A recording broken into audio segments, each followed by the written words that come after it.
Batch မှာအောင်မြင်မြင်ကျင်းပခဲ့တဲ့ UFC Fight Night မင်္ဂလာပါဗျကျွန်တော်ရဲ့ Sportball Facebook TikTok YouTube Channel မှာအားလုံးကိုပြန်လည်ကြိုဆိုလိုက်ပါတယ်ဗျအခုကျွန်တော်တင်ဆက်ပေးမယ့်အကြောင်းအရာလေးကတော့ Batch မှာ UFC Fight Night ကိုအောင်မြင်မြင်ကျင်းပခဲ့တဲ့ UFC ပဲဖြစ်ပါတယ်ဗျဒီပွဲမှာဆိုရင်တော့ UFC က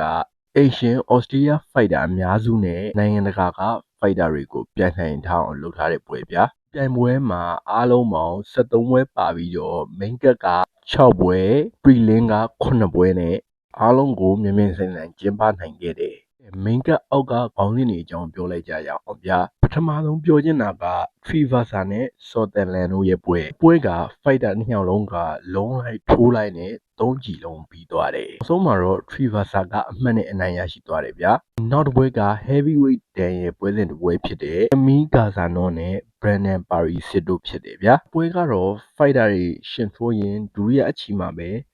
Parissit က Shamil ကိုအမှောက်သိမ်းလိုက်တယ်ဒီပွဲက Fighter နှစ်ယောက်လုံးမြင်မြင်ဆိုင်ဆိုင်အောင်တာကြောင့် Fight of the Night bonus ဆုကိုပါရခဲ့တယ်နောက်တစ်ပွဲက Dan Elliot နဲ့ Steve Aoki တို့ရဲ့ပွဲဒီပွဲလည်း3ကြည်လုံးအပြိုင်ဆိုင်အောင်ရပြီးတော့နောက်ဆုံးမှာ Steve Aoki ကအနိုင်ရသွားတယ် UFC Fight Night ရဲ့ကိုမိန်ပွဲအရန်ကြည့်လို့ကောင်းခဲ့တဲ့ပွဲ Anita တို့ရဲ့နဲ့ Freeland Saki တို့ရဲ့ပွဲဒီပွဲကပထမအချီမှာတင် Anita တို့ကထိုးတယ် Saki ကကြာသွားမလို့နဲ့ပြန်ပြီးရုံးတယ်ဗျာအချိန်မှာ Vanita တို့ရဲ့အလစ်မှာ Saki ကညာဝိုက်လက်တီတစ်ချက်ထိုးတာ Vanita တို့စမောက်ပြီး Saki ကတောက်လျှောက် pressure လိုက်ပြီးတာနောက်ပိုင်း Vanita တို့ KO နဲ့ရှုံးပေးလိုက်ရတယ်ဒီပွဲရဲ့အနိုင်ရလက်ကြောင့် Saki လည်း Fight of the Night bonus ဆုကိုရသွားတယ်ရန်ကောင်းခဲ့တဲ့လူငယ် Fighter လေးဗျာ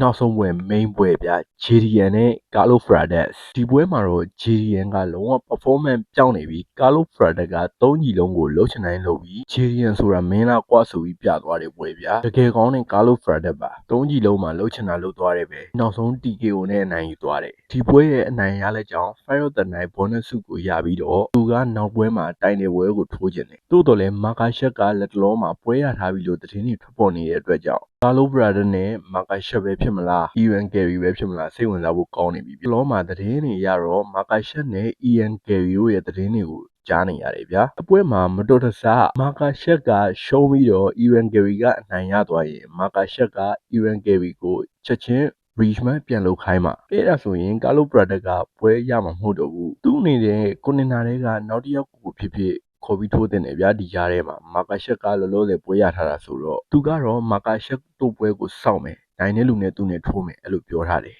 အားလုံးကိုကျေးဇူးတင်ပါ